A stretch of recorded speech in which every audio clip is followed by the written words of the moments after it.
मित्रों नमस्कार। कैसे हैं आप सब। मित्रों आजकल समाचारों में दो विषय काफ़ी महत्वपूर्ण है।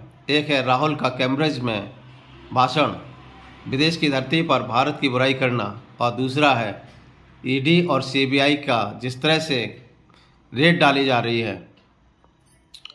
दोनों ही चर्चा का विषय बने हुए हैं। पहली चर्चा है राहुल गांधी का कैम्ब्रिज में जो भाषण दिया गया या जिस तरह से उन्होंने चर्चा की विदेश की धरती पर भारत की संप्रभुता, भारत की अखंडता पर, और जिस तरह से उन्होंने सरकार के कामकाज को उन्होंने बताया, पूरी तरह से निंदनीय है। एक राष्ट्रीय नेता को, राष्ट्रीय पार्टी के अध्यक्ष राहुल गांधी खुद हैं और लगभग 3 बार से वो सांसद हैं। 2004 से वो लगातार सांसद बने हुए हैं, फिर भी वह इस तरह की बचकानी हरकत उनके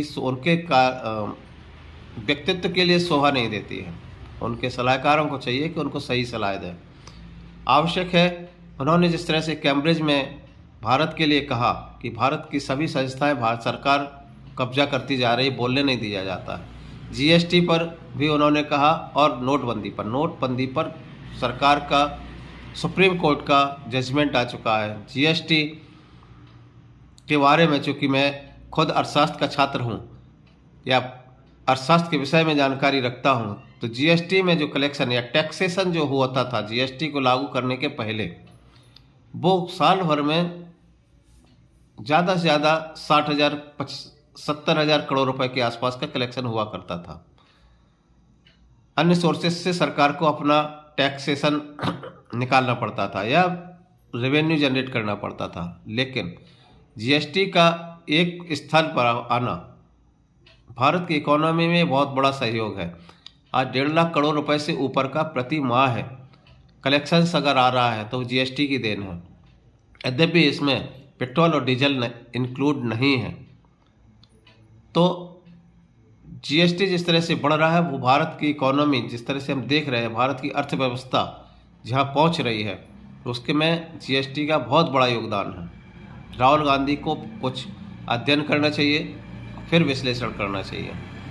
दूसरा आता है जिस तरह से ईडी और सीबीआई आज विपक्ष के ऊपर या अन्य नेताओं, भ्रष्टाचारियों के ऊपर नकेल कसे हुए हैं, वो एक सराहनीय कार्य है।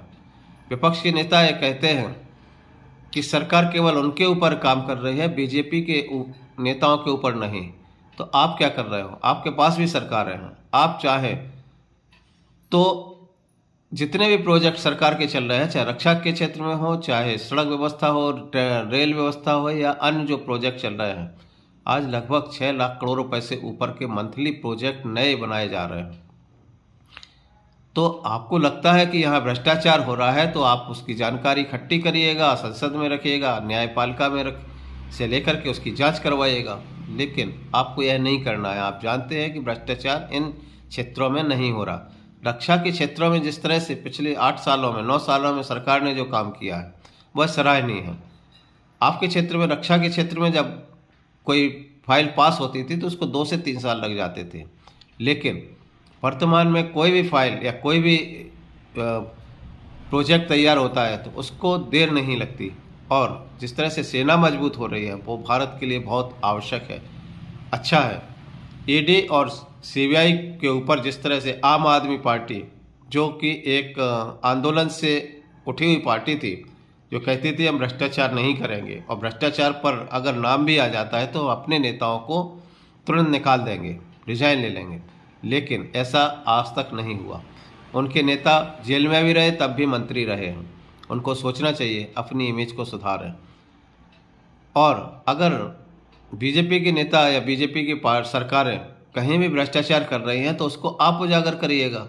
आपके पास भी सरकारें हैं, आपके पास भी एजेंसियां हैं, आप सूचना इकट्ठी करिएगा और सरकार को दीजिएगा। सरकार नहीं मानती है तो न्याय व्यवस्था है, न्यायपालिका से उसको जांच करवाइएगा। लेकिन आप ऐसा नहीं करते हैं।